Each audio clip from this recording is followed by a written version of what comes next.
दक्षिण विधानसभा भाजपा प्रत्याशी वर्तमान विधायक व पूर्व मंत्री बृजमोहन अग्रवाल ने कांग्रेस सरकार की असफलता पर टिप्पणी देते हुए कांग्रेस सरकार की घोषणा को गलत बताया।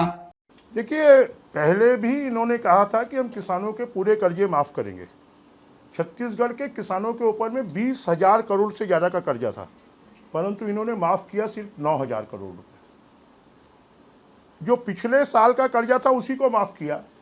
जो मीडियम टर्म लोन है, लॉन्ग टर्म लोन है, किसान कर्जा तो वो है जो लंबे समय से किसान पटा नहीं पा रहा है, और नेशनलाइज बैंक का जो कर्ज था उसको भी इन्होंने माफ़ नहीं किया।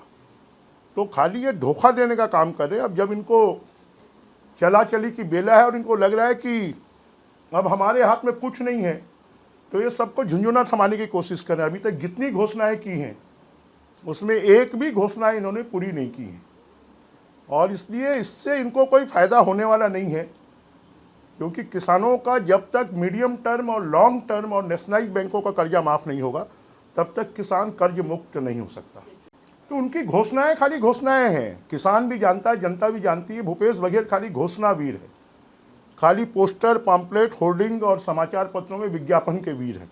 वास्तव में वो कहीं उन्होंने जितनी घोषणाएं की हैं, ना सड़क दिया है, ना पानी दी है, ना बिजली दिया है, ना नेट सेट हाउस दिया है, ना पंप के कनेक्शन दिए हैं, ना हार्टिकल्चर की खेती में जो सब्सिडी मिलती है वो दी है, ना उन्होंने स्प्रिंकलर दिए हैं, ना उन्होंने मल्चिंग सीड दी है, ना उन्होंने खेती करने के लिए जो पानी की आवश्यकता होती है, पंप की आवश्यकता होती है, सब्जी के लिए पंप की 1,55,000 पंप के कनेक्शन पेंडिंग है परमानेंट, जिसके लिए 1,500 करोड़ रुपए चाहिए, परंतु वो उनके पास में पैसा नहीं है।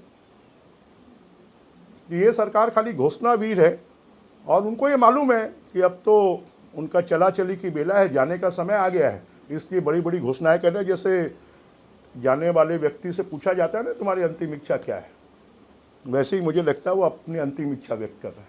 अब यही उनसे पूछना चाहिए ना, पूर्ण शराबबंदी का क्या हुआ, 10 लाख बेरोजगारों को रोजगार का क्या हुआ, महिला स्व सहायता समूह के कर्जों का क्या हुआ, हमारे जो विकलांग हैं, हमारे जो बुज़ुर्ग हैं, हमारी जो विधवाएं हैं, उनके 1,100-1,500 रुपये पेंशन का क्या हुआ, 4 गैस के सिलेंडर मुफ्त में देंगे उसका क्या हुआ। तो कहीं पर कुछ भी नहीं है।